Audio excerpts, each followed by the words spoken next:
which are on page 17 of the staff report. Are you ready, Ms. Carroll? So you're still employed just because I almost got you in trouble?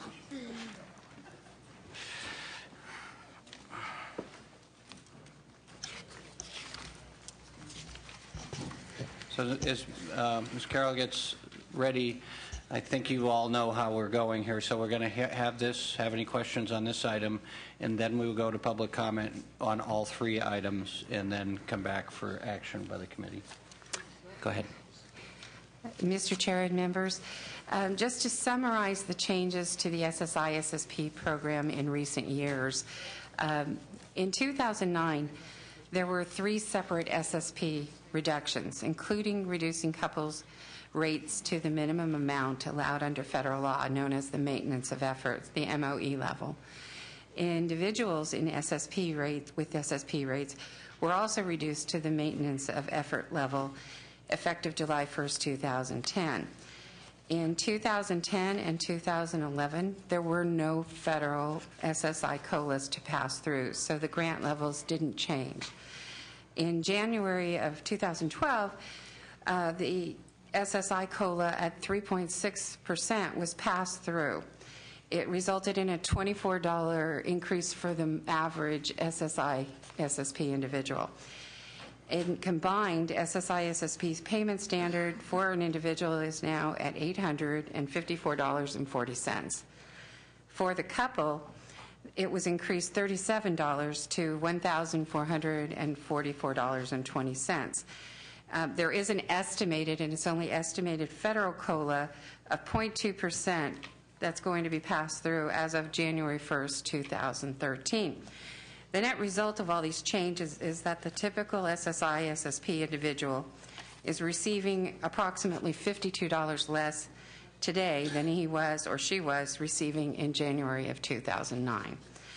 Also, the cash assistance program for immigrants is also tied to the SSI SSP rates, except it's $10 per individual less and $20 for a couple less. Okay. Any questions? Elio, do you have anything on this?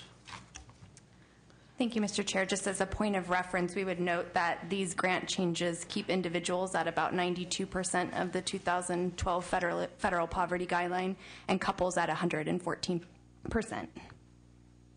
Thank you. If there are no questions, we'll go to public comment. So maybe if we could create a little space, since we've got so many speakers. The sergeants are going to help us here direct traffic. And then if you could try to, again, I don't want to inhibit public comment, but if you could try to keep your comments as close to 2 minutes as possible, that would be great.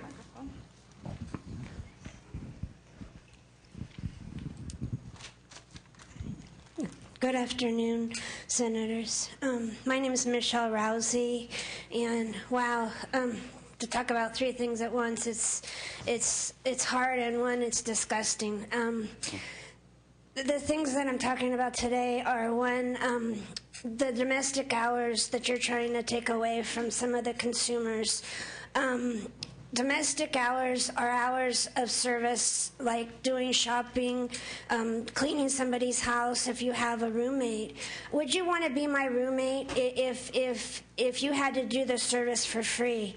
If you did not get reimbursed, would you want to be my roommate? I don't think so. Nobody would.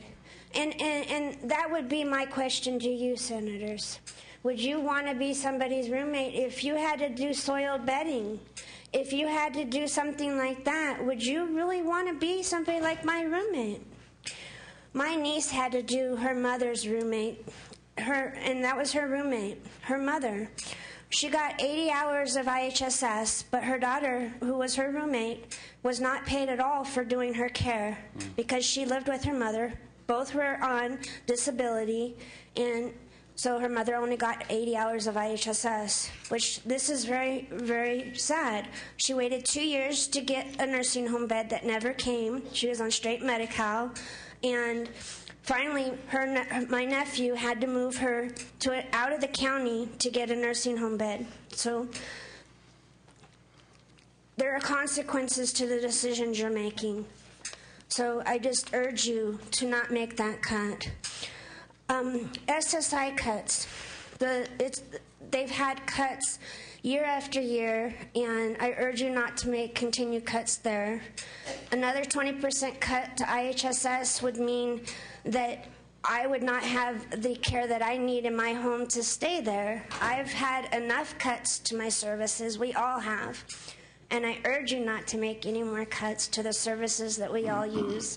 Vital services mean that we stay in our homes. And as you know, it cost a lot more for me to be in a nursing home or in a facility that I don't want to be at, and I shouldn't be sentenced to be in one. Thank you. Thank you. And just as we prepare for the next speaker, I should mention, if you haven't read the staff report, the recommendation on the IHSS is to hold open, so we're going to have more discussions. I speak for myself. I've got real concerns, given that much of what the governor wants to do is make sure we keep people out of intensive care and in their homes. So we will have that discussion just for clarity. On the second item, the medical dispensing, we are going to approve. The recommendation is to approve the proposed trailer bill language, and these are all recommendations. Depend when we get through with public comment, but I just thought I'd mention it to folks. And on the SSI, SSP, the idea is to approve the recommendations in the sense that there is some good news, because you will get some contributions from the federal SSI, so you'll actually get some more money. We owe you that anyways, I realize that, so I just wanted to mention that in terms of context. Please go ahead. And then if we could start having other people who would like to comment can come up and fill in the chairs here if you'd like.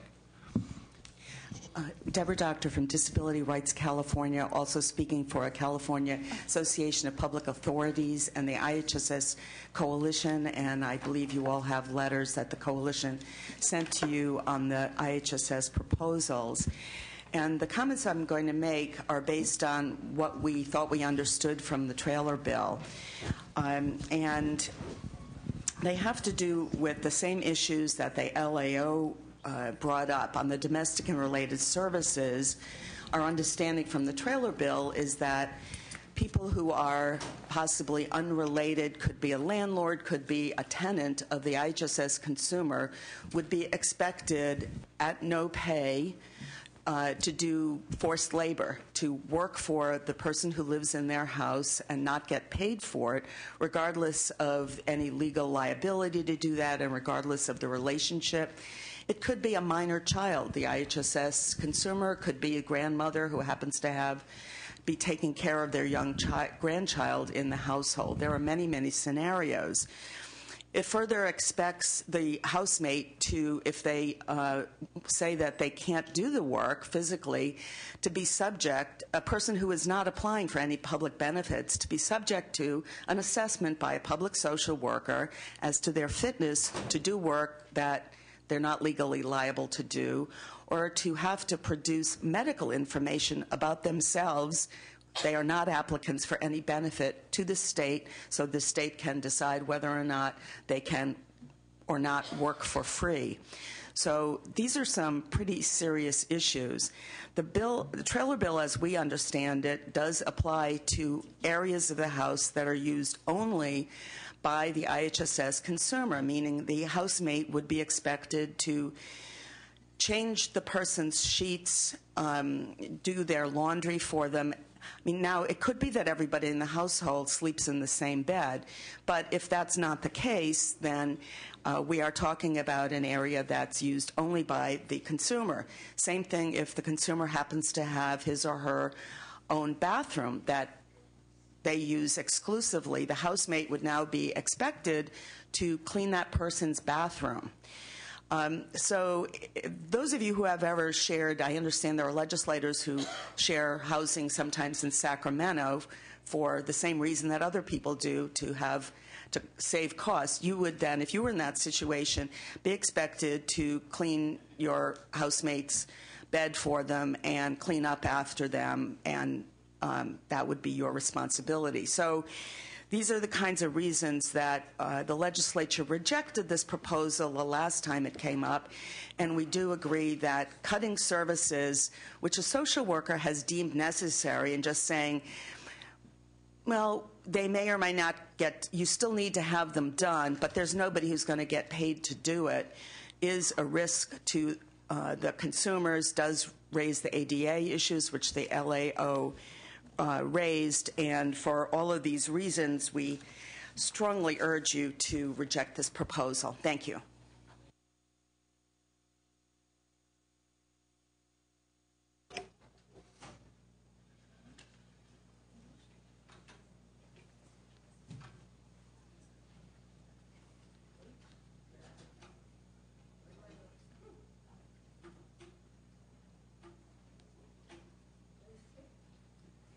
While you're coming up, maybe we could go to one of the gentlemen at the table. One of you would like to start your testimony? Or start and finish your test. There you go. It'll come on. It's okay.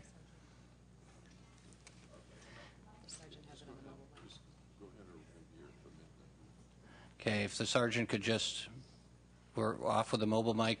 We're right here, right now. Is it on?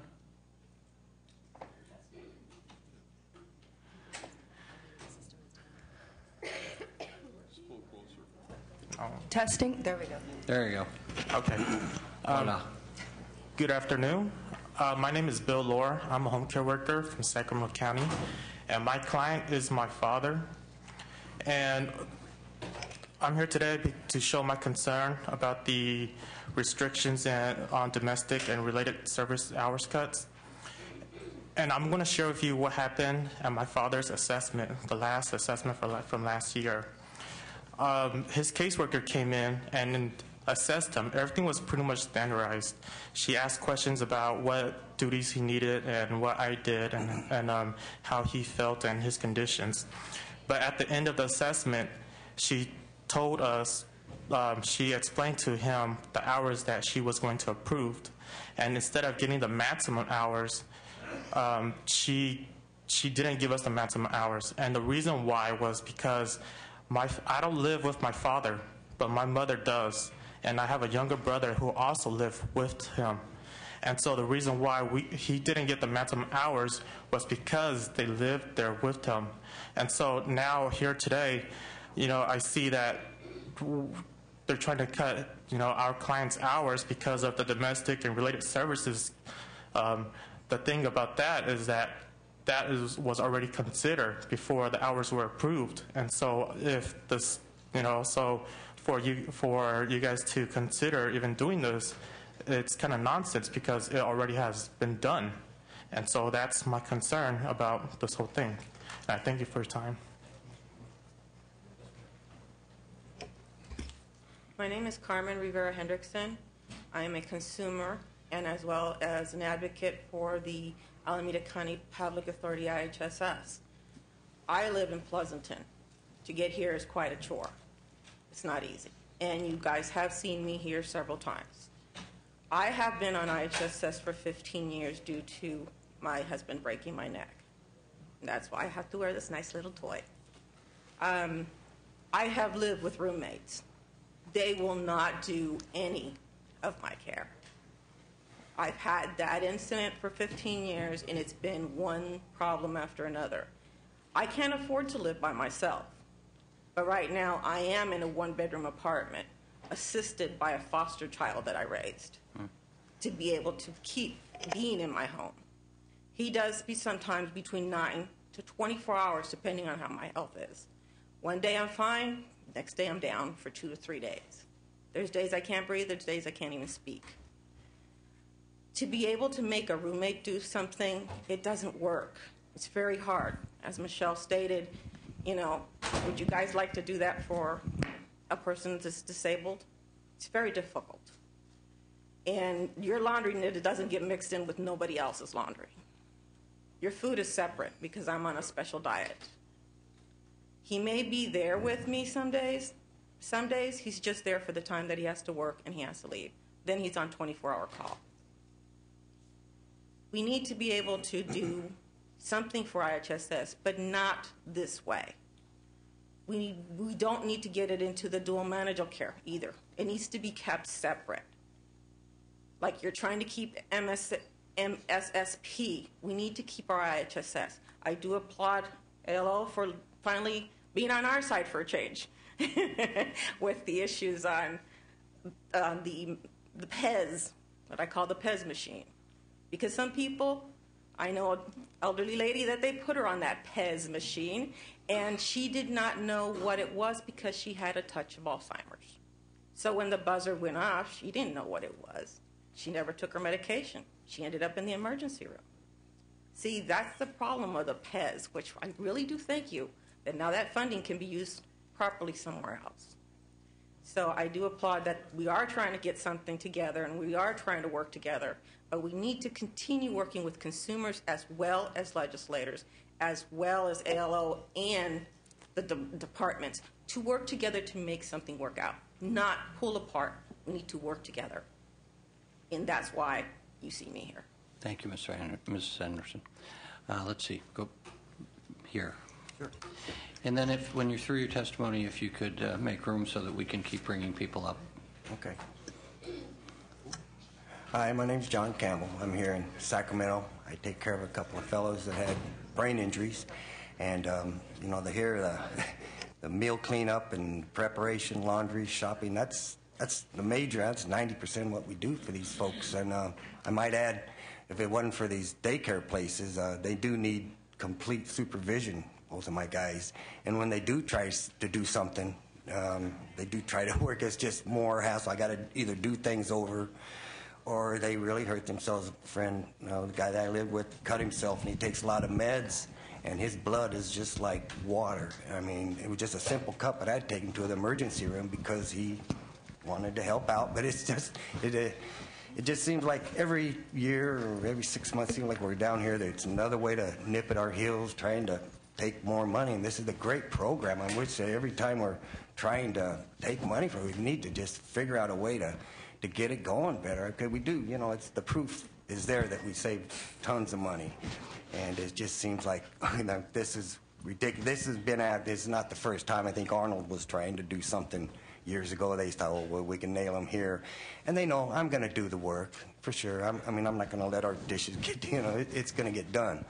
But it's just oh, what else are you going to do? I mean, and now if you do this, maybe now we can do this to the guys you don't live with and stuff. So it's a slippery slope. And next thing you know, it's just one thing after another. It's just, I don't know where it's going to stop. You know, we're the greatest country in the world, supposedly, with a can-do country, and California, especially the best state, and got to figure it out. I mean, it's not that big of a push to me. I mean, like I said, I've been a home care provider for 30 years and doing it with the IHSS for 15, but there's such a need, and there's a lot of people out there don't even know about the program. And I know we're, oh my God, this money, but it's just the tip of the iceberg, and now the baby boomers coming. We got to get this thing fixed, you know, because you know, there's a big tsunami coming of folks, and now we're just nitpicking at this and that, and it's just ridiculous. And no disrespect to y'all, but we do have things we could spend our time on than this. But I hope you really look at this again and decide not to do it. Thank you, Mr. Campbell. Thank you. Yes, Ben. Welcome. Good evening. My name is Josephine Ochoa. I'm from Merced County. And I want to touch bases under the new management care program. Earlier I heard Dr. Collins was saying that they do under the MSS program, they do an assessment, and then they have the RN come out there and evaluate the client. They do all that. And then they'll send an RN to give a B12 shot when an IHSS worker can do that B12 shot. Why are we paying this RN $38 and you're paying me $9 and I can't even do it? I let the MSS worker, I said, you know what, I'm a certified nurse assistant and HA home nurse. I said, I can do it. She says, no. It goes through this program, the state of California. So, you know, when you're figuring out your budget and stuff, why can't you put a little bit more money into IHSS? We can do the work as long as we're trained. You know, how much is it going to cost you? There's free classes everywhere. Mm-hmm. You know, so if you can look into that and just try to figure out the money-wise, you can throw it in our side, okay? Thank you. Thank you. We're going to go to the mobile mic next, and then we'll come back over here, ma'am. So you're ready, and then we'll just go down this way. Hello, my name is Michael Patterson. I'm from Tuolumne County, and I would like to request that you not make the domestic cuts to in-home supportive services or other cuts. You always say it's a certain percent that you're cutting or whatever, but what you're really cutting is the dignity and health of these people, and it's just not right. Thank you. My name's Heather Starr, and I'm from Tuolumne County as well. I understand the financial situation, and on the top of everything, cutting services and programs looks like it might save some money, but in the long run, it's really not going to. We're going to end up in the hospital. Inevitably, it happens all the time. And I just say, keep the program. Don't make cuts if you can help it. It would really be nice, and I would like to try and stay at my home as long as I can. And these services need to be provided one way or the other. Either I'm going to get them through IHSS, or I'm going to have to go to the hospital. So. Thank you, Heather. We want to keep you in your house, too. Thank you, Senators. Thank you. Yes, ma'am. Yes, my name is Joyce A. George, and I'm an IHSS worker. And I was, my client was Jesse Ray George, who passed away 9/11/11. He had kidney failure, he was glaucoma, and all of that. So I am asking y'all not to cut the domestic and relations thing, not to cut it at all. I mean, it's really sad for y'all to have to try to do that, you know. And my husband was very, very sick, real sick, and it really gets to me. It touches my heart because now he's gone, and all the things that I have to do now, you know. And the social worker, when we first got him on IHSS, the social worker looked at him. He was blind with glaucoma, and they said that he was out there cutting the grass, which was not true at all. I mean, you know, the social workers is just coming in, just hurting and harming our relatives. And I'm just asking y'all to do not cut the relatives and domestic, because it really will hurt our families. Thank you, Ms. George. Thank you very much. Sorry for your loss. Yes, ma'am. Yeah. Is it on? There you go. You're good to go. Hi, my name is Berdina Young. I'm from Fresno County. I'm an IHSS worker. I've been taking care of my mom for 12 years.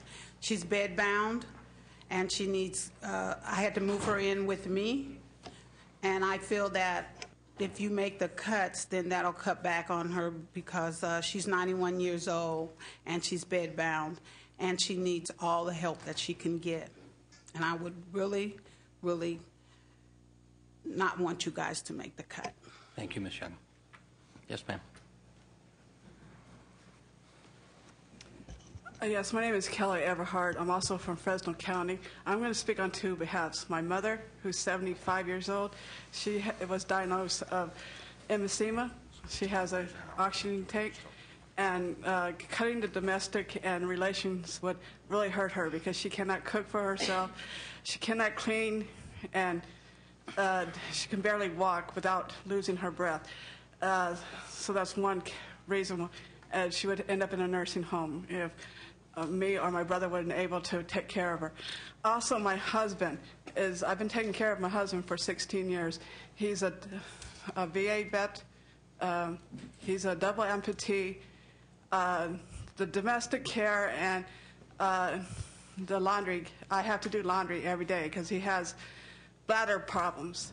And getting rid of the domestic care as well as the relationship care would put us in a big financial bind. I would have to find another job because I had to give up my job to take care of him, and he would have to go into a nursing home because we could not live with the little bitty hours that I'm getting. And I'd like to thank you very much. Thank you, Ms. Everhart. Thanks for coming and testifying. Welcome. Good afternoon, Mr. Chairman, Senators. My name is Bradley Wiedmeyer. I'm from San Francisco. I have IHSS clients, And I want to thank the legislature for resisting this proposal last year and canceling it. I think for all the good reasons we need to cancel it again. In my case, I don't have clients who would be affected because they all live alone. One of my clients, though, the rest of his family wants to, is always trying to get him to move into an institution, which is kind of rare, but luckily there's the IHSS program there, so he doesn't have to. But what I wanted to say is that by forcing so many of our members and our recipients to go through an appeals process is really not, all at once. It's crazy. It's going to really mess up the appeals system, overload it, and how can accurate appeals be done when there's so many all at once? I wanted to speak on behalf of a friend who in San Francisco could not be here today. She brought her child home because of the IHSS program and is able to care for her child at home who's disabled from birth. She's very concerned that these domestic service cuts will tip her ability to care for her child, and that the child will have to go back into an institution, because as it is right now, she's just on the very edge of making ends meet. So, you think 10 hours or whatever, that's a pretty big cut on top of some of the other cuts we've had, 3.6. And so please, on behalf of my friends who have clients that live with people, don't do this. Follow your lead from last year. Thank you. Thank you, Bradley. Welcome. Hello, my name is Cheryl Bianchi, and I'm from Modesto County. And I'm here. I've been a home care provider for 28 years. I took care of my daughter for 26. She passed away almost 3 years ago. She was my life. But I love doing what I'm doing. I have 3 clients right now, which they all 3 live by themselves. And this 20% cut would really hurt them because they're not even making that many hours the way it is. They need more hours. So I'm just asking you to please do not cut these hours. And if you could live in one of our shoes or our clients, you could see what we go through. And so I just want to say thank you. Thank you, Cheryl. Yes, ma'am. Good afternoon. My name is Janet McLean. I'm with Placer County UDW. I, too, wanted to speak with you about the domestic cuts. The average kitchen countertop is 36 to 38 inches tall, 2.5 feet wide or in depth. I'm 4'8". When I was able to wear my braces, it was difficult enough to be able to do dishes and cook a meal. I had to sit on a bar stool in order to see inside the pots and pans. Well, unfortunately, 7 years ago, I had to break down and start using an electric wheelchair. Now everything is above me. I have a top-loader washing machine and no money to go out and buy a front-loader washing machine so that they don't have to do my laundry. But if you've ever tried to reach into a washing machine, even with tongs, you're not going to get to the bottom. I have strived all of my life to be very independent. I have worked full-time jobs. I was a college graduate, and I still give back to my community today. But without my IHSS worker being able to help me in this position, I would not be able to do some of the things that I do. Working in the kitchen is difficult enough when you're standing in most apartment complexes. You can't change them. This is not a house. I don't own it. I can't make any kind of adjustments. I have to adjust to it. So by taking the domestic cuts and saying, okay, we're going to whack this out. No more doing the dishes. Okay, now I have a dirty environment. With my disability and the problems that I have, I now have filth. This makes it difficult for me, and I'm in a position for infection. I really don't want to look forward to that. I've already been there, done that, don't want to do it again.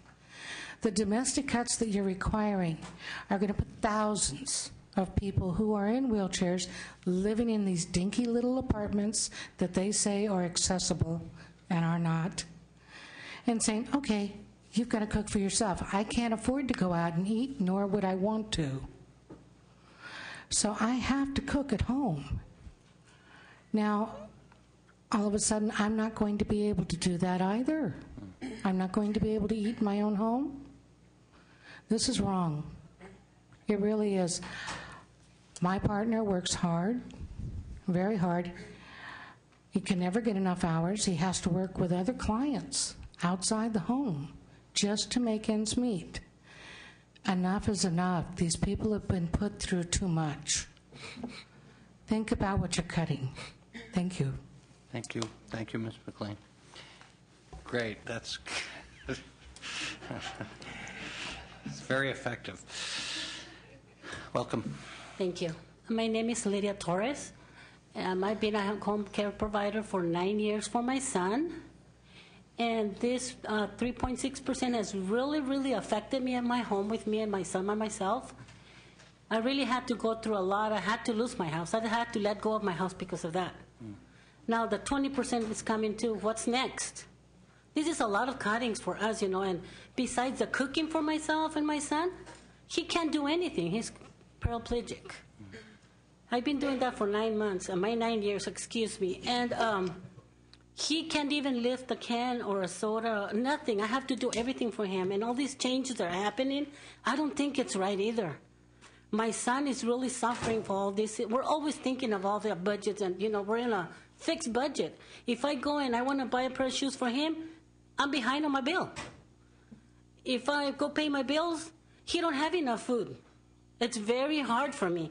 So I'd like for you to take consideration of all this with me and my son. Please think of this. Now the 20% trigger, what is next?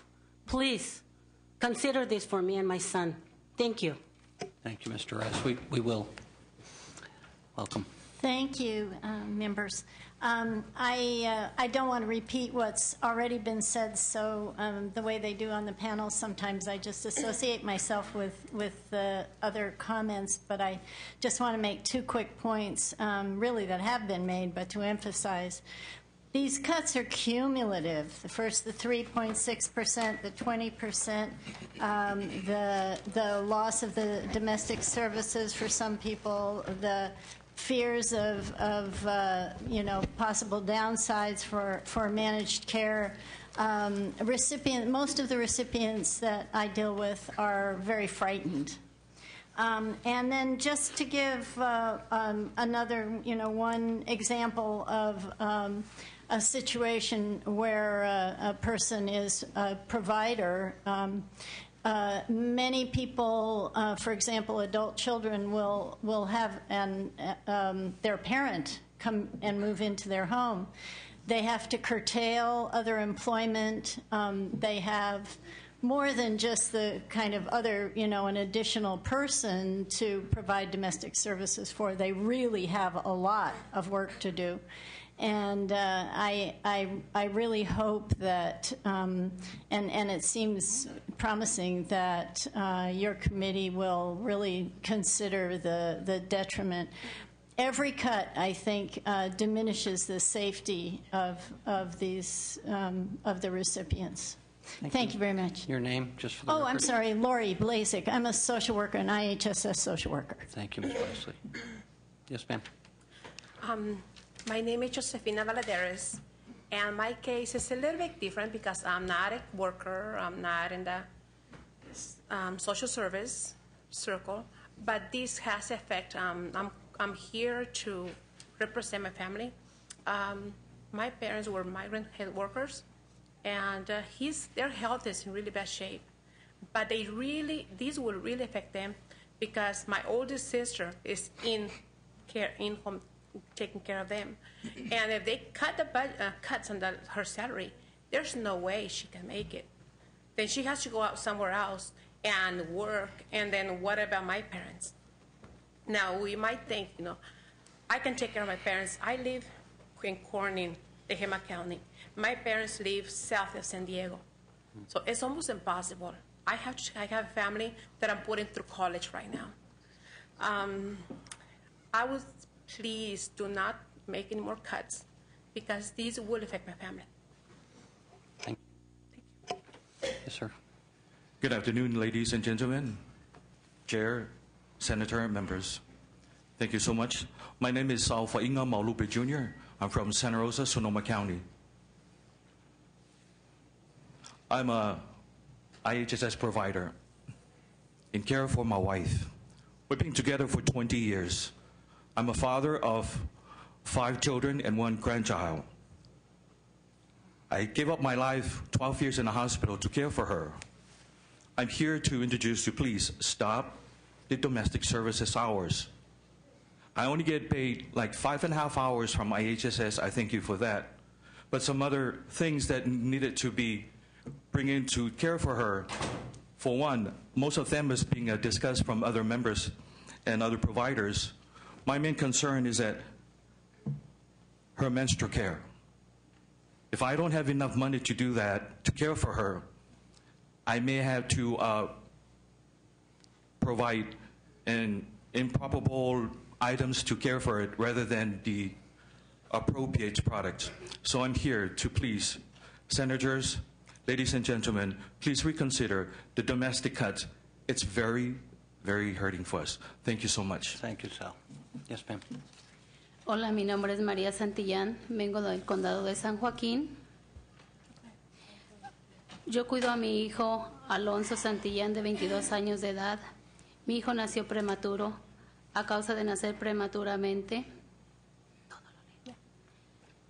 de nacer prematuro se le desarrollaron varias enfermedades, la cual es más afectada la cuadraplégica y le dan ataques epilépticos. Puesto que estamos cuidándolo, si llega a tener un ataque epiléptico, lo podemos atender y no internar, como años atrás, que siempre tenía que estar internado en el hospital después de cada ataque epiléptico. Si no estuviera allí, los resultados serían fatales, puesto que mi hijo no se puede mover solo. El dinero de las horas que se le pagan por el cuidado a mi hijo es usado para cubrir los gastos de su limpieza personal. La trabajadora social le eliminó varias de sus horas domésticas, la cual esos resultados nos han afectado. Si ustedes ahora recortan más, nos afectará dramáticamente, porque su limpieza, su comida es muy separada del resto de la familia. Yo tendré que salir a buscar trabajo, mi hijo no tendría el cuidado que necesita y sería fatal para mí y para él.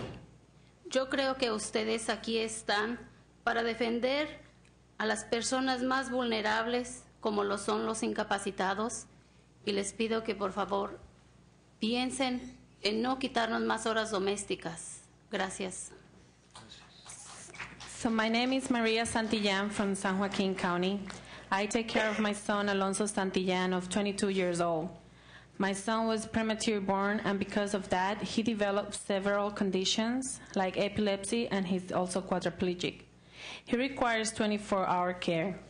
Due to our care nowadays, he doesn't have to be admitted in the hospital after he has every single epilepsy episode, like it used to be in the past, that he had to be rushed to the hospital after each episode.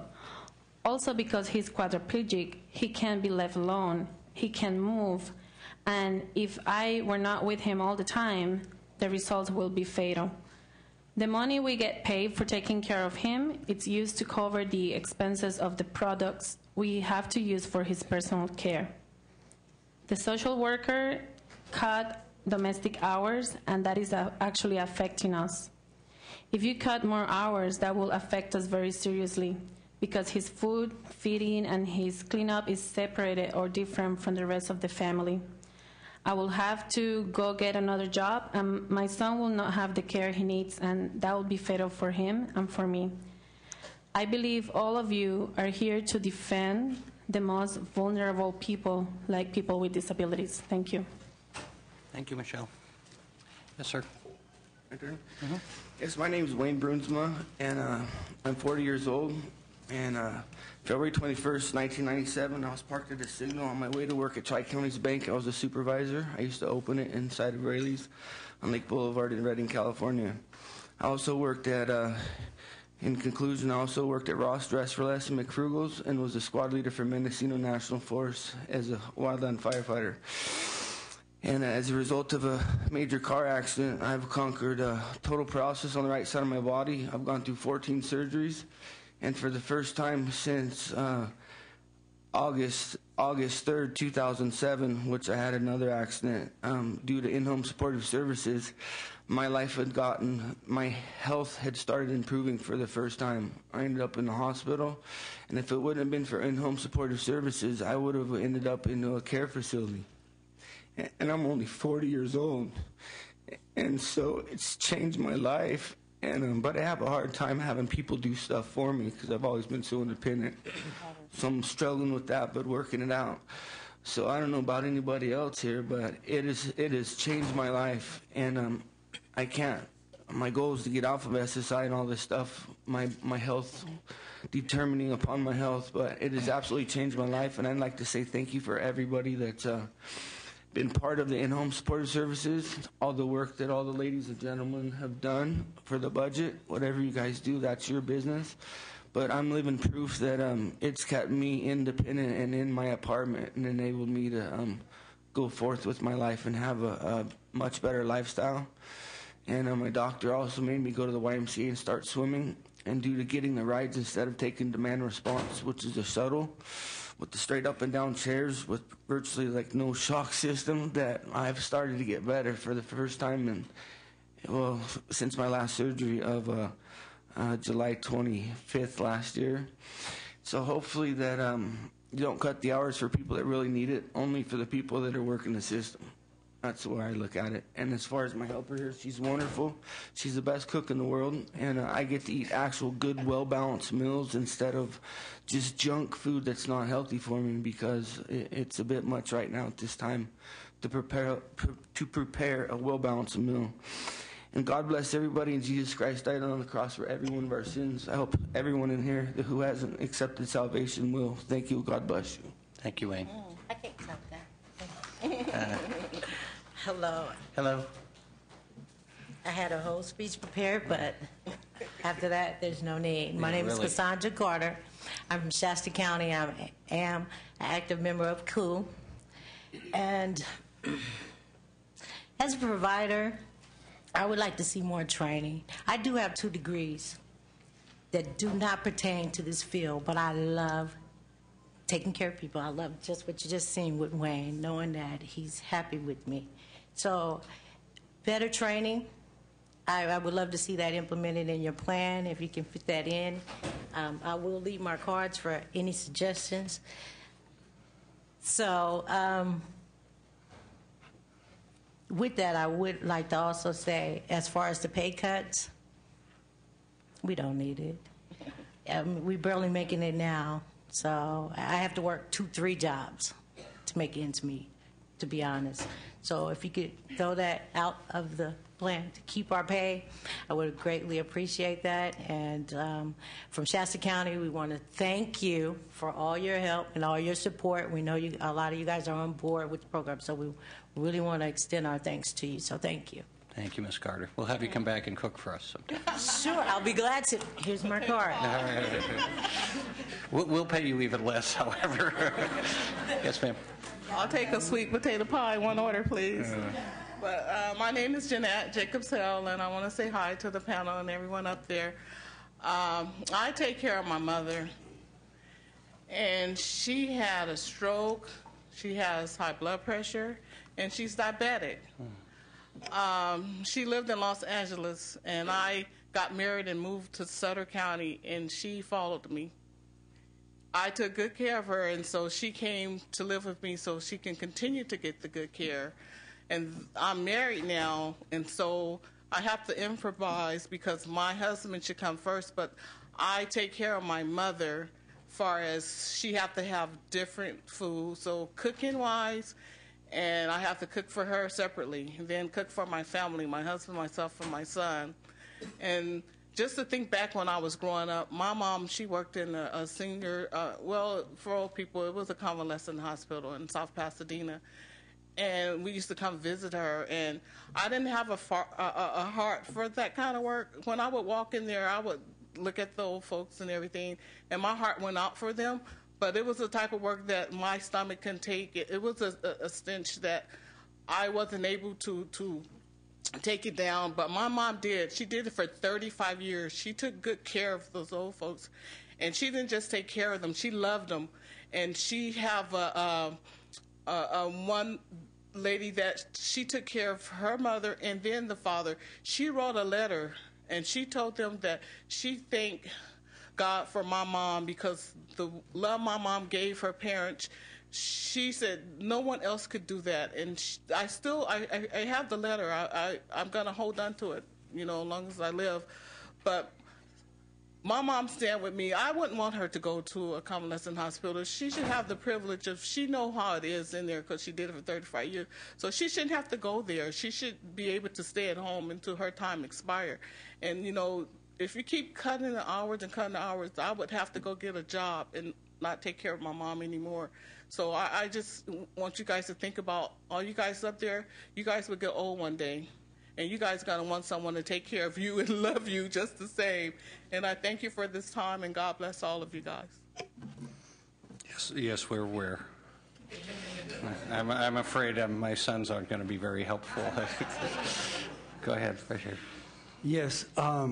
Where to start? I would like to reiterate everything that has been said. Well, not without saying it. I want to support everything that has been said. You could just give us your name. Oh, yes. Record. First of all, then, my name is Paul Esparza. I am from Sonoma County. I do IHSS.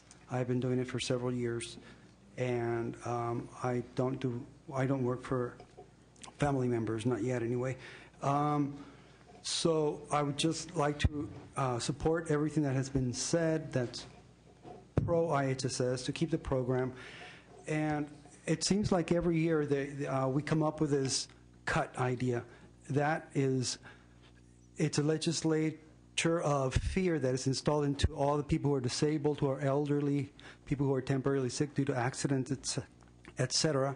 Excuse me. And I would like to throw the idea at you guys that, politely, that it's not a good thing to instill the fear. Every year it comes around to these individuals who are consumers of IHSS. And let's see. Also, it doesn't take a lot of insight or research to see the need that the recipients need, and you don't need to cut. We need to keep the system fair. It's a great country, as has already been said, and it needs to be fair for everybody. And keeping people at home, keeping them happy is one of the best things to continue having in our country, at least anyway. Thank you. Thank you all for your help, and I hope that cuts never come. Please, thanks. We hope so, too. Thanks, Paul. You're welcome. Good afternoon. My name is Sawait Hestiasium, representing UDW, AFSCME Local 3930. Thank you for allowing me to speak today. We represent 65,000 in-home supportive service providers in the state of California. The IHSS program is a critical component of the long-term care system in California. It enables over 440,000 aged, blind, and disabled people to live safely at home, rather than in costly and less desirable out-of-home placement facilities. With that said, UDW AFSCME is adamantly opposed to the governor's budget proposal to eliminate domestic and related services for consumers in shared housing and the 20% across-the-board cut. The administration is wrong in presuming that members of a consumer's household will provide domestic and related services for free. In shared living arrangements, IHSS consumers may either live with a family or a friend or with someone completely unrelated to them for purposes of affordable rent. In cases where the consumer may not closely know the individual who they're living with, there is no expectation that the roommate provide domestic and related services to them, like do their laundry, make their meals, assist them in taking their medication. Additionally, the 20% cut reduction in IHSS hours will put the most vulnerable members of our population at great risk of out-of-home placement and deteriorating health. In July 2009, if you all recall, the legislature and Governor Schwarzenegger passed legislation that cut IHSS services for consumers with functional index scores below 2.0. It also cut IHSS domestic and related services for consumers with functional index scores below 4. These cuts were supposed to take effect on November 1st of 2009.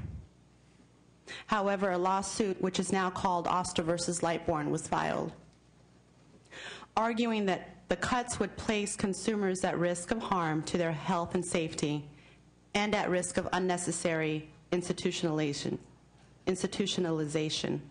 a violation of the Federal American with Disabilities Act. According to the lawsuit, the decision to limit IHSS services also violates the federal Medicaid maintenance of effort and violates the due process constitutional guarantee. Federal District Court Judge Claudia Wilkins' latest actions in January of 2012 and subsequent action on March 2nd blocks the state and federal governments from taking any steps to implement the cuts in the Oster versus Lightbourne case. Lastly, the proposed elimination of domestic and related services for IHSS consumers in shared living arrangements and the 20% across-the-board cut in hours is in direct conflict with Olmstead, which requires that services to people with disabilities be provided in the most integrated setting possible.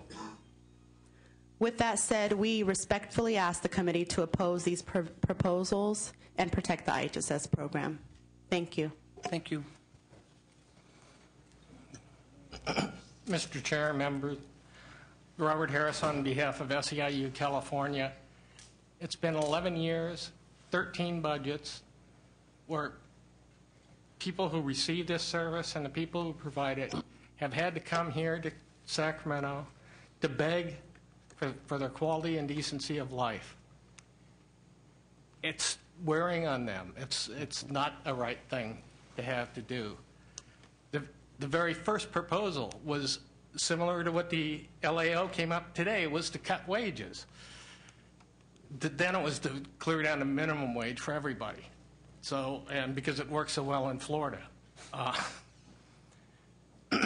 So together, UDW, SEIU, and COO have said enough's enough with the cuts. Let's find a way to fix the program in a way that we don't ever have to come here again, in a way that we gather savings, get more federal money, and totally reform the program so we don't have to come here again to hear we want to cut IHSS.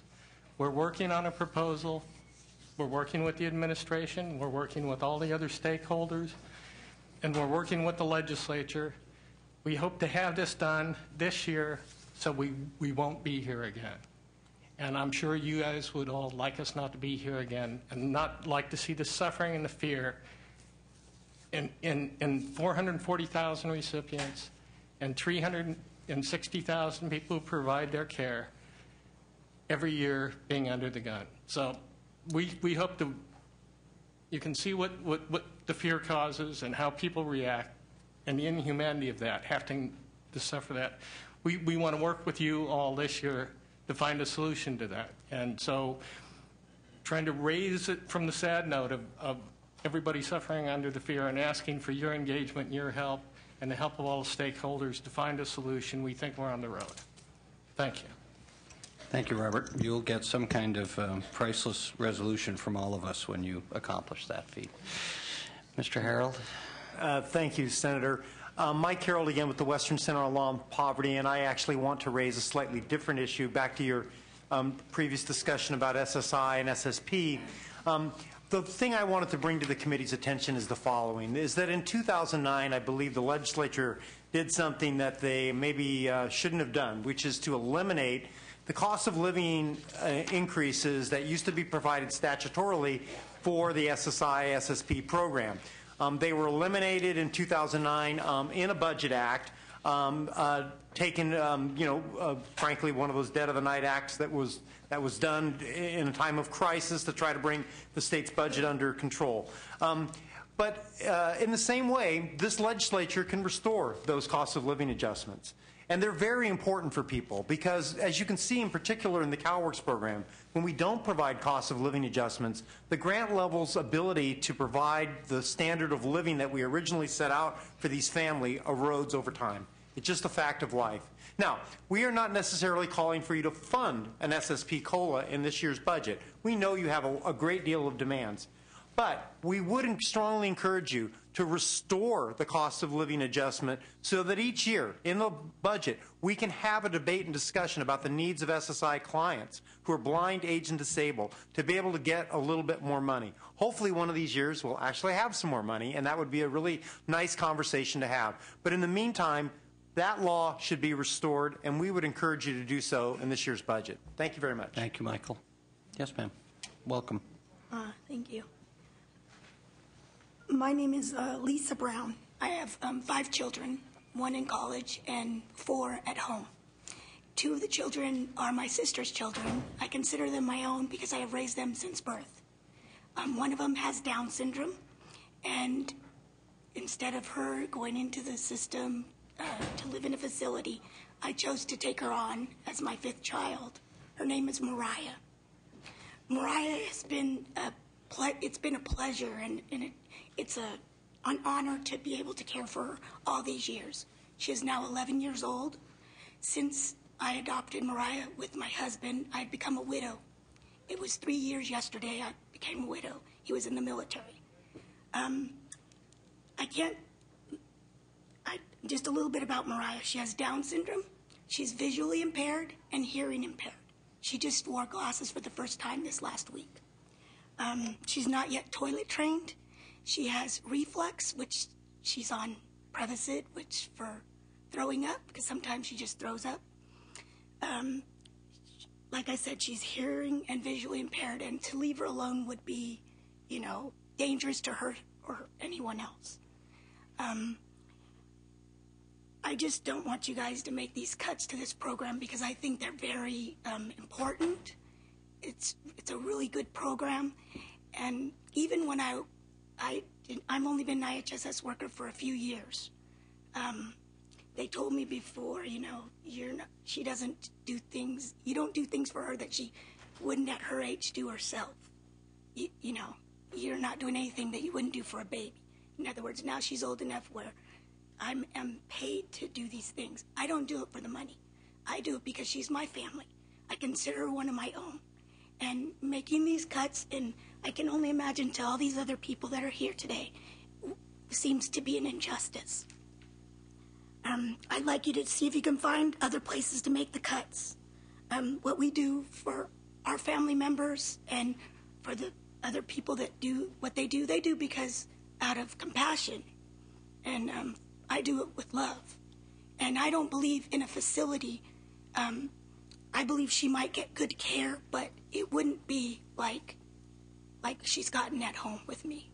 And her doctors told me when she was born, she would never walk, talk, all these different things. But I've had her with therapists and everything since she was born. And Mariah walks today.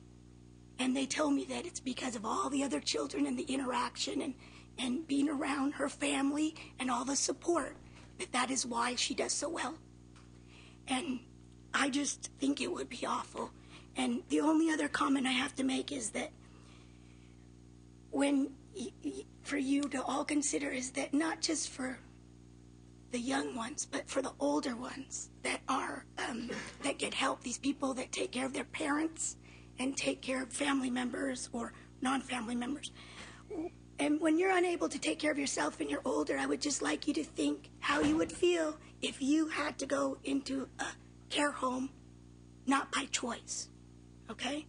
And would you want that for yourself? And that's all. And I appreciate your time, And thank you very much. Thank you for your testimony. Mariah's lucky. Hi, my name is Carrie Young. I was a home care provider from 1986 to 2005. I provided for people who were not my relatives at the time. But I'd just like to give you a short reminder. In 1992, there was a 12% cut to in-home support service hours that was never restored. And now you want to we've already taken away the 3.6%, and we continue to put more cuts on the table. I would ask you please to fulfill your promise and put the 3.6 back in July when it's supposed to sunset as promised. And the other thing that I'd like to bring to your attention is when someone is caring for a family member in their home, most of those people had a full-time job or career that they left to go and take care of your mom, your dad, a disabled child. They didn't do that by choice. They did it out of love. And when you take away those domestic and related services, you're taking away money from not only their pockets, but from the economy that everybody is screaming about. They don't go home and care for people for money. They go home and care for people for love. And when you take away that domestic and related services, you take away their choice to do it with love. You're forcing them to go back to work and subject people to poorer situations, filthy houses, and institutions. And I don't know how anyone could sleep at night and know that you've done that. Thank you for your time. Thank you, Ms. Young. Mr. Mecca? Yep, member. Thank you, Mr. Chairman. Frank Mecca with CWDA, but also on behalf of the California State Association of Counties, Kelly Brooks, as another legislative commitment. We're concerned about and oppose the cut to domestic and related services and the other IHSS cuts, and we're not going to repeat why that's so important because you've heard that from the real customers. I just wanted to add our concern about the administrative viability of the cut and the possible offsetting administrative costs.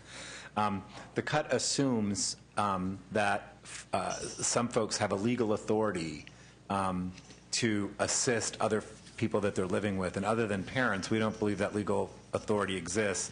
The cut also assumes that people with whom a recipient is sharing housing might be available at those times that the client needs those services, and we question both of those assumptions. With respect to the administrative viability, the administration's proposal would grant an exception if household members can require an exception based on reasonable evidence of physical or mental impairment. And that finding can be met either by a social worker assessment or by a physician's certification. How a physician knows whether or not you're capable of providing services to your roommate is not exactly clear to us. The extent to which physicians would be willing to make such a certification is unclear. We think it's more likely the case that a social worker assessment of physical or mental impairment needs to be made. There's no funding in the budget provided for the added workload associated with the social worker assessing for physical or mental impairment, and the standard requires reliable evidence. In a sense, a social worker in this case has to assess two people. They have to assess the recipient, but they also have to assess the physical and mental condition of the person with whom the recipient is sharing housing. We estimate at a minimum that would probably take an hour, an extra hour, and there's no funding in the budget for that activity. The other assumption in the administration's proposal is that 50% of the clients will seek a fair hearing to have the cut restored. Given the magnitude of the cut on the table, we think it's more likely most people will seek a fair hearing. And so the administrative workload associated with the fair hearing, and I think as you evaluate this proposal, obviously the human costs are very clear, but the trade-off between the administrative complexity and the administrative costs that aren't funded and the payoff, I think, also has to be part of the picture. Thanks, Frank. Well, if anyone would convey the message that we appreciate everyone's attendance today and their testimony, since they all left since Mr. Mecca started to talk. It's almost as if I was talking and clearing a room. I'm sure it wasn't related to you, Frank. So what the intention is now, unless if anybody has any questions or comments on any of the three recommendations. Yes, Senator Elquist. Wasn't going to speak on this, but I need to.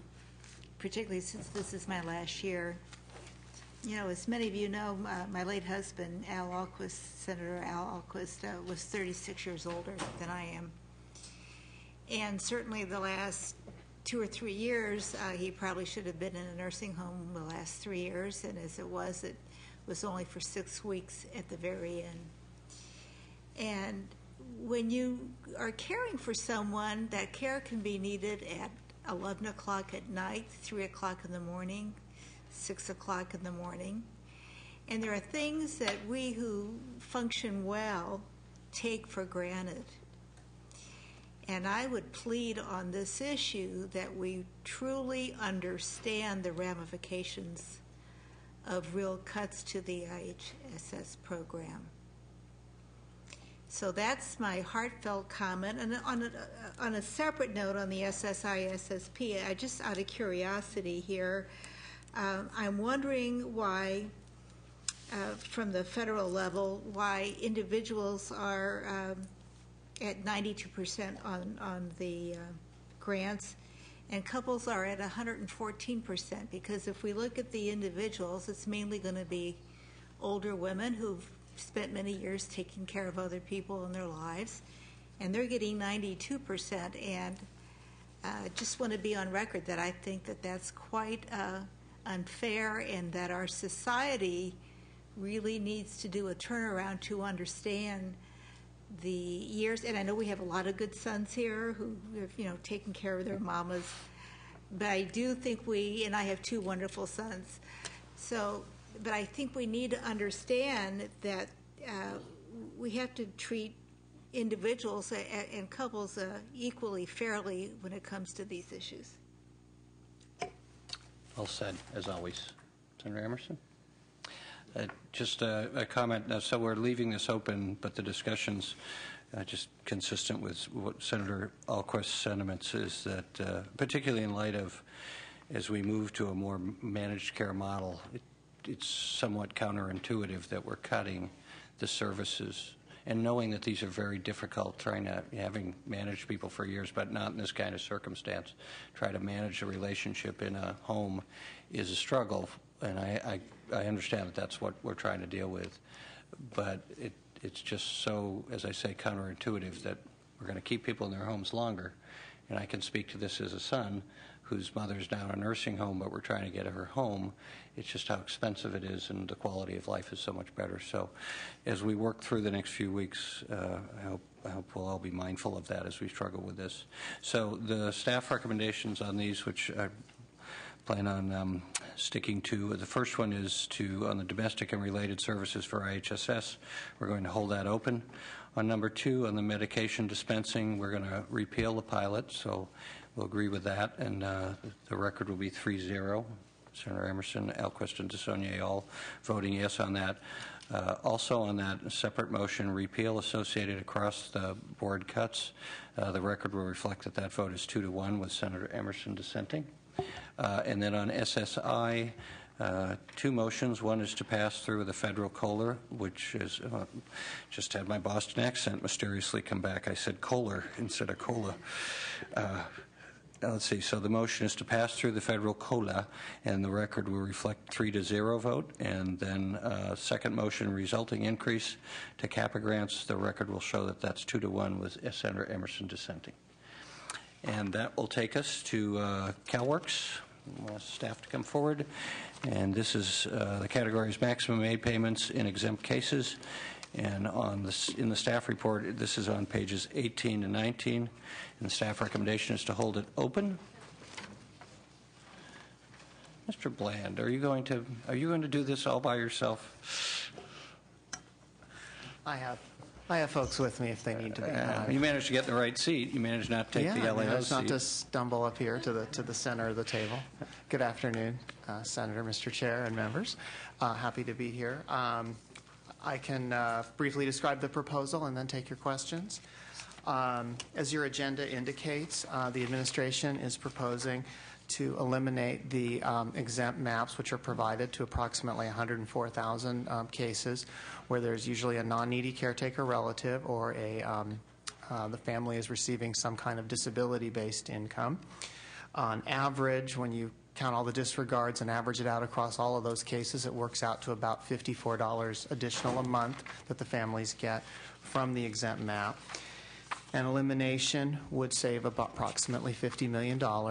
We made this proposal in a very difficult budget environment where we were making very difficult choices, and rather than take a more broad-based reduction in either services or grants to all the families, or services that would further erode the welfare to work mission of the program, we looked at this reduction as a place where at least the families at least had some other form of income. About 65% have some form of disability-based income. And the non-needy caretaker relatives, again, by definition, non-needy. Again, a difficult proposal we acknowledge. Okay, thank you. LAO? Thank you, Mr. Chair. Again, Brian Euler from the LAO. We believe a portion of this proposal merits consideration by the legislature, and we have concerns about other segments of the exempt population.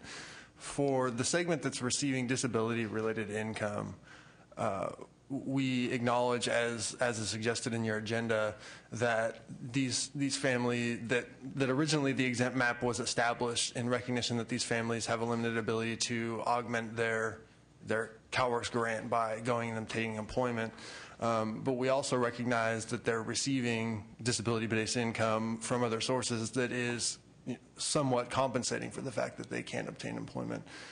For that reason, or to illustrate that fact, a family that is not receiving disability-based income and that has no earned income in CalWORKs, a family of 3 currently has monthly resources of about $638 a month. A family who was exempt because they were receiving disability-based income, for instance, the majority of which are receiving SSI, would have about $1,200 a month in total cash resources between the SSI grant and the CalWORKs grant. And so for that reason, we believe for this segment, it merits consideration. On the other hand, for the non-needy caretaker relatives and the portion of the exempt population who qualify for the exempt MAP because they are receiving IHSS services, we have some concerns. Specifically for the non-needy caretaker relatives, there's a possibility that reducing the cash grant for these families could cause some relatives to not assume care of the children, which could create possible costs in child welfare services. Good job. You careful, you might become a deputy director someday. Any questions or comments? Is there any public comment? Okay, the recommendation. Oh, there is. Mr. Harold. Harold the Archangel, Michael. Mm-hmm. The department may choose to disagree with you, Mr. Chair. Western Center on Law and Poverty. Are you suggesting that you're a fallen angel, Michael? Never mind. Don't check my NCAA brackets today. Mike Carroll with the Western Center on Law and Poverty.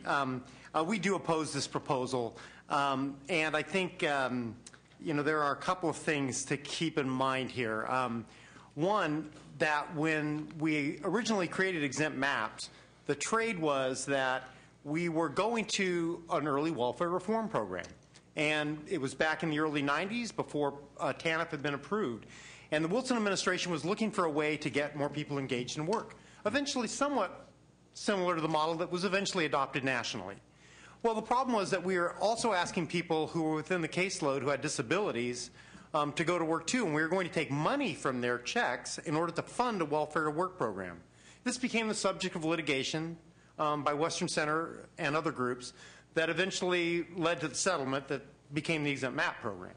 And so it provided a little bit higher level of income for these families who could not, by definition, meet any kind of a work requirement going forward. That's why this got created. Now, you can't look at this proposal, in our mind, in isolation from the administration's other proposal, which is to cap many of these same recipients at 24 months in the higher income programs. For folks who exceed 24 months, they go into child maintenance. Some of them will fall into child maintenance, and they would then get a far lower grant level. So it's not just the cut that was identified by the LAO.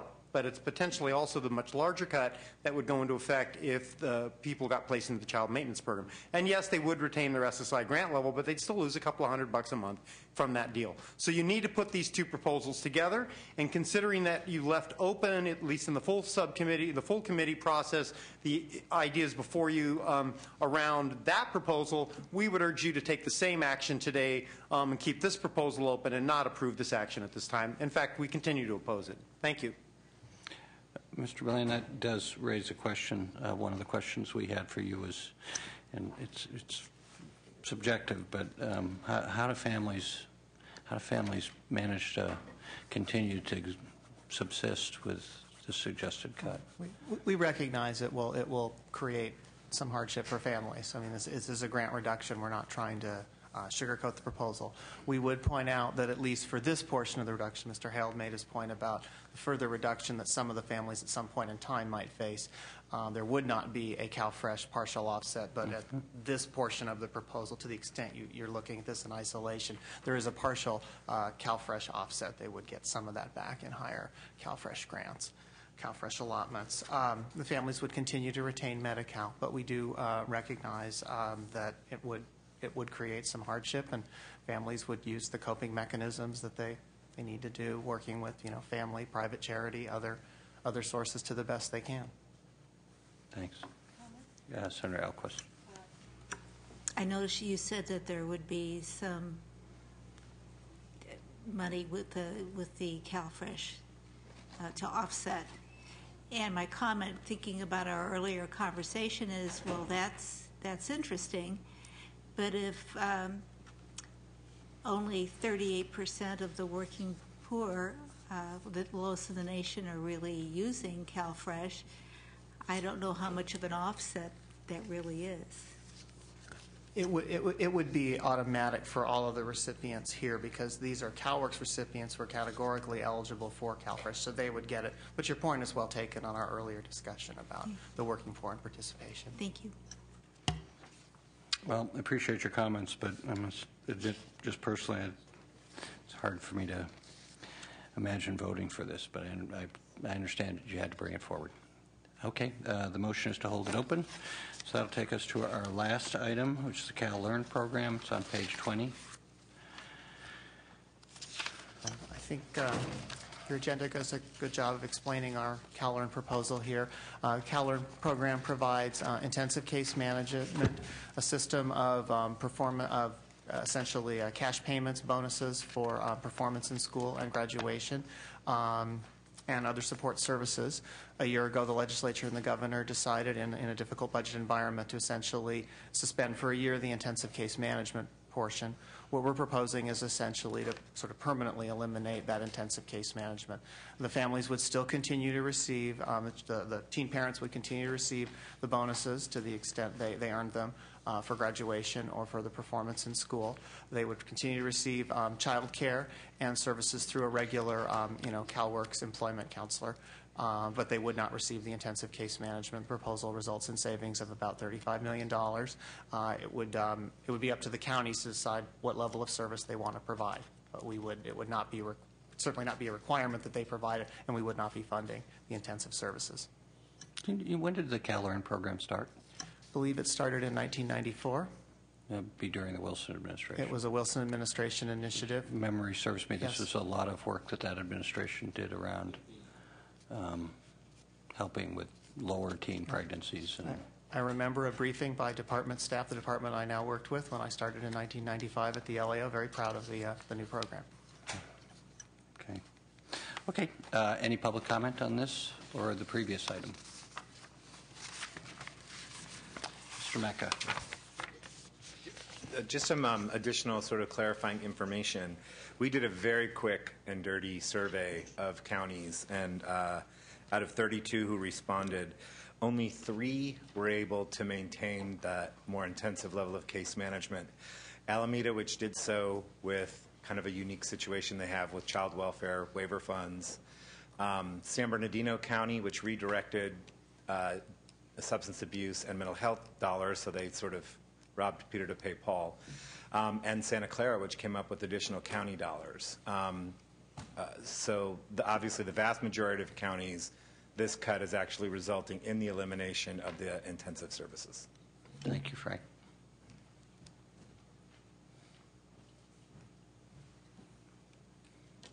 Good afternoon, Chairman and committee members. My name is Elizabeth Billy, Policy Analyst with Ultimate Health Services. Ultimate is one of the largest healthcare providers in California. Our service areas cover the Los Angeles and Orange County. Ultimate has 2 CalLearn sites, one in Long Beach and another one in East LA. Prior to the suspension in 2011, Ultimate served about 1,200 pregnant or parenting teens. Currently, these 2 sites serve about 700 now. Losing CalEarn has resulted in a lack of critical support for the teens, their babies, and their entire family, primarily because without the case management services, these teens do not have any assistance, any guidance to help them cope with having a baby and going to school at the same time, in addition to coping with domestic and mental issues. CalEarn case management services have been a strong part of the safety net for almost 2 decades since this program was instituted. Clients' participation in CalEarn has resulted in the prevention of welfare dependence, a decrease in the repeat birth rate to teen parents, decreased child abuse and neglect, and a decrease in crime. This has resulted in millions of dollars saved by the state. In the United States, 2/3 of all teens failed to graduate from high school. And in 2011, under the CalLearn program, 2,357 pregnant and parenting teens graduated with a high school diploma or GED, representing a 72.4 graduation rate. Of the 7,000 CalLearn clients who participated for a year or longer, the repeat birth rate was only about 4.1 as compared to the national rate, which is about 20%. Without CalLearn and its case management services, these teens and their future generations will face a lifetime of disadvantages and hardships. We ask that you please consider not eliminating the CalLearn program. Thank you. Thank you. Mr. Harold?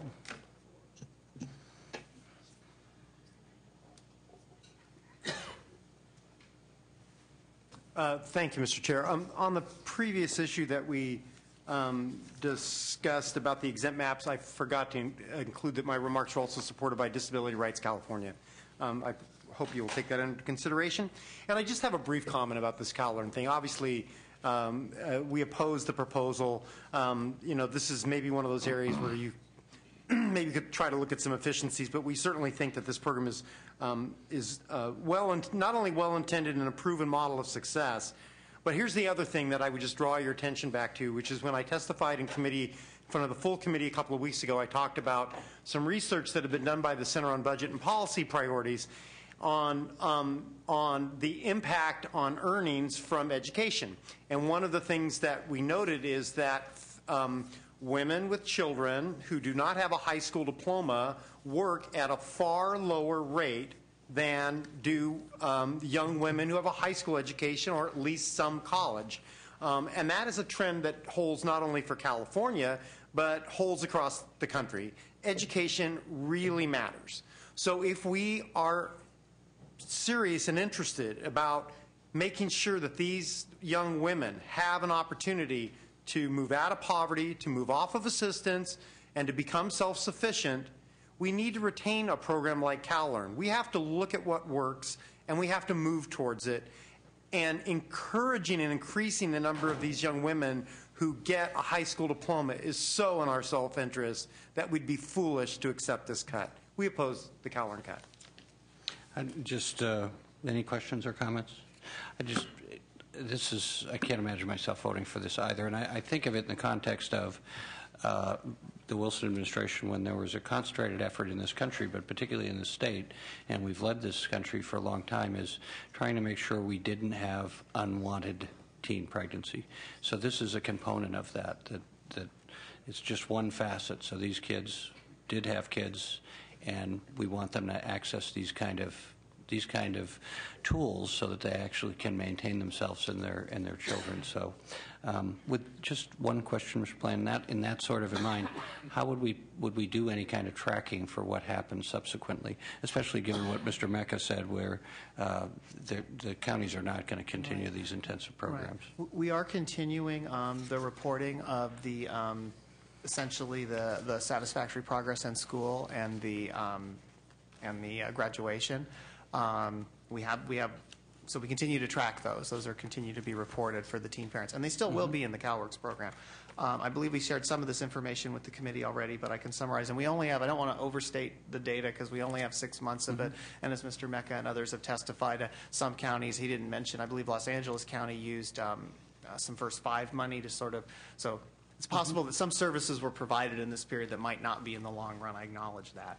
But nonetheless, in terms of the number of cases that received the $500 graduation bonus, that was about 117 in the first 6 months of the 2009-10 fiscal year, and in 10-11 that was 132, and now then it's 119 during this first 6 months where we didn't have the CalLearn program. So that did not fall much at all on a percentage basis of the caseload. It was actually flat. There was a slight drop-off in the $100 bonus. Those are the $500 bonuses for graduation. In the $100 bonuses, there was a bit of a drop-off from about 4.5% receiving the satisfactory progress. $100 bonuses, that fell down to about 500 cases fell to about 346. So we are tracking that. I believe we would continue to track that. Okay, that's helpful. So the recommendation is to hold it open, and we will. So that's our last item. I want to thank you all. Congratulations again, Mr. Bland, for getting in the right chair and withstanding all the comments. They're both good chairs, Mr. Chair. Thank you. But thank you for I appreciate your congratulations. Thank you for letting me tease you. Senator Emerson? I was just wondering if we could get the clock changed for next week. We have a request in, and of course this has to go through several hearings before we get the clock changed. We're adjourned. We'll have to refer to the Department of Finance.